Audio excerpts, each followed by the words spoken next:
Well, we are celebrating nearly 200 of Metro Detroit's brightest and best here at Broadcast House tomorrow. It's a great tradition. Carolyn Clifford is here now to shine light on another young lady who no doubt is a cut above the rest. You've got that right, Alan and Glenda. Talk about girl power. This teenager you're about to meet may one day be following in the footsteps of General Motors CEO Mary Barra. She loves math, science, and cars. And while she may be young, her passion is taking her on a fast ride to the top.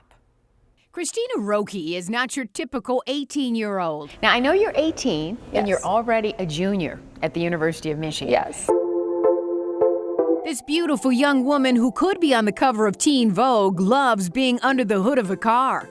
I started looking at just how simply Google searching how an engine works. And this summer, she's interning here at Macaulay Ferrari. I had to go through 4 interviews to get this. Oh, did you? Yes, to get this internship because they never had an intern here. When you combine passion and talent like Christina has, there's just no stopping. Christina is supposed to be a senior in high school, but graduated from Adlai Stevenson early. Still, she returned this year to compete with her high school robotics team and won first place in the first robotics championship in Detroit.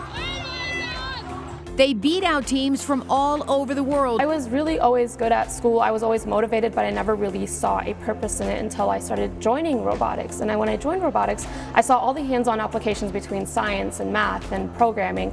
Christina is quite special. She's a smart cookie in math and science and got a full ride to U of M's engineering school, where she's now a junior.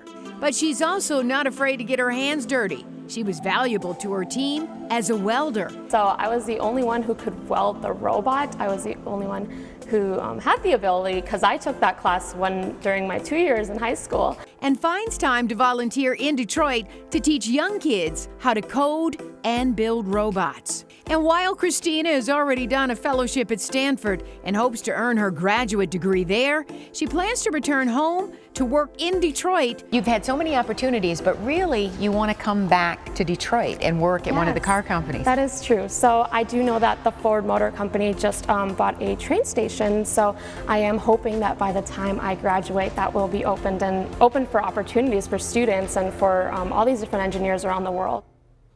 Such an exceptional young lady there. Christina also created Project 101, building a go-kart. It targets girls and underserved students, and she teaches at a coding camp called Hello World that targets middle school girls in her school district. We will have live coverage of the brightest and best tomorrow morning at 8 to 10 right here, of course, at Channel 7. We all love it, you know, but what an exceptional young lady, huh? Unbelievable. And she already looks like a boss. Doesn't too. she? Even the way she carries herself. Oh, yeah. She's ready. It's girl power Yes, all it the is. way. Yes, it is. We're not leaving you out. Okay, now, yeah. but you know what I'm saying.